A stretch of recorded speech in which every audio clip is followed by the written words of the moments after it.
साठीच या कलांची निर्मिती एक विशिष्ट गट करत होता. याच्यामधले मध्यमार्गी होते का? तर नक्कीच होते.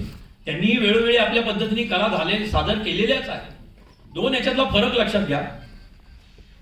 हकीकत नावाचा सिनेमा आला जो की आपल्या सैन्याच्या शौर्यावर होता, पण तो 62 सालचा जो एक लाजिरवाणा पराभव आपल्याला सहन करण्याची सल आज तागायत आपल्या उरामध्ये आहे.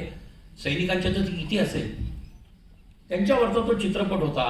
आणि मग त्याचं सांगितलं काय गेलं, हे मेरे वतन के लोगो, आणि नेहरू रडायला लागले. विमर्श काय सांगितलं गेलं की ते गाणं आणि हे इतकं हे होतं की नेहरूंना ते काय सहन नाही झालं आणि ते रडू लागले. ते आज तागायत आम्ही ऐकत आलेलो होतो. अरे पण तुमच्या पॉलिसीजमुळे, तुमच्या या पद्धतीमुळे तुमचा जो सैन्याधिकारी होता कौल नावाचा, तो तिथं रणभूमीवर पोचलाच नाही. तो दिल्लीमधनं हे करत होता. हे सगळं लिखित स्वरूपात डॉक्युमेंटेड याच्यामध्ये आहे. पण हकीकतमध्ये आपल्यावरती हकीकत हा युद्धपट जेव्हा आपल्यावरती आला तो काय आला, तर आपल्या पराभवाचं प्रतीक असल्यासारखा तो आपल्याकडे आला. आपण तो बघितला. मी त्या चित्रपटाचा एक भाग आहे. पण उरी हा चित्रपट असा आला की पहिल्यांदा भारताने प्रत्युत्तर नव्हे, डायरेक्ट उत्तरच दिलेलं होतं. प्रत्युत्तर कुठल्या तरी गोष्टीला हेच केलेलं नव्हतं.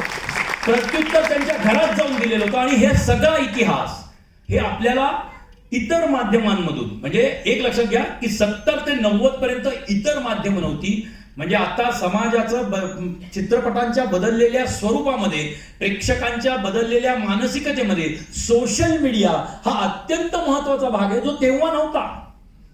इंटरफिअर किया तो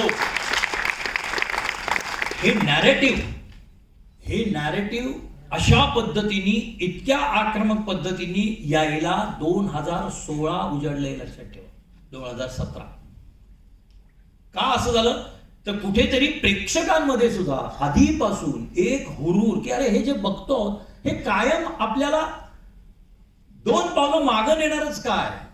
आणि पटकथाकार बरेचसे त्यांच्याच विचारांचे होते. तुम्ही काय बघायचं हे फ्रेम टू फ्रेम चित्रित करून दाखवणारे दिग्दर्शकही बरेचसे त्याच विचारसरणीचे होते.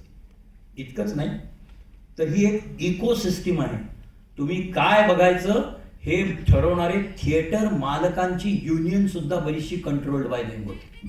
कुठेही त्यांनी धार्मिकता, यात कुठेही त्यांनी जातीयवाद हा आणला नाही. सगळ्या बऱ्याचशा ट्रू स्टोरीजवरती हे सिनेमे त्यांनी बेस केलेले होते. बघता बघता बघता काश्मीर फाईल झाला. त्याच्या आधी आमचा उरी आलेला होता. या उरी चित्रपटाच्या वेळेला बऱ्याचदा माझं परेश रावलांबरोबर एकत्र काम करत असल्यामुळे जवळजवळ 10 दिवसाचं माझं चित्रीकरण होतं. त्यावेळेला मला समजून, म्हणजे ते तर तेव्हा खासदार होते, तर त्यावेळेला मी त्यांच्याकडनं हे समजून घेतलं की काय पद्धतीने, कारण ते माझे सिनियर आहेत, त्यामुळे नाटक बिटक या सगळ्या पद्धतीतनं त्यांनी अनेकदा आपल्या भूमिका ठोसपणे ठामपणे मांडलेल्या आहेत. ते म्हणले योगेश अतिशय पद्धतशीरपणे गुजरात दंगलीनंतर त्याच्यावरती पुस्तकं लिहिली गेली, त्याच्यावरती चित्रपट आले. तो बघत असताना आपल्याला जाणवतं की आपला देश काय पद्धतीने या नक्षलवादाने पोखरलेला आहे. कसे नक्षलवादी विचार करतात, यांना त्यांच्या समूहाच्या स्वार्थापलीकडे कुठलाही विचार नसतो, हेही या चित्रपटामध्ये दिसतं. पण चक्रव्यूह नावाचा जो चित्रपट आहे, तो चित्रपट असेल किंवा आता त्यांच्या विरोधात काही झालं की कायम अभिव्यक्ती स्वातंत्र्य आड येतं.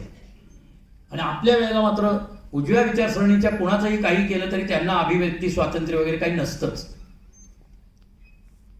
थप्पड का काही छप्पड नाही, कुठलं रे ते जळलेल्या याच्या एक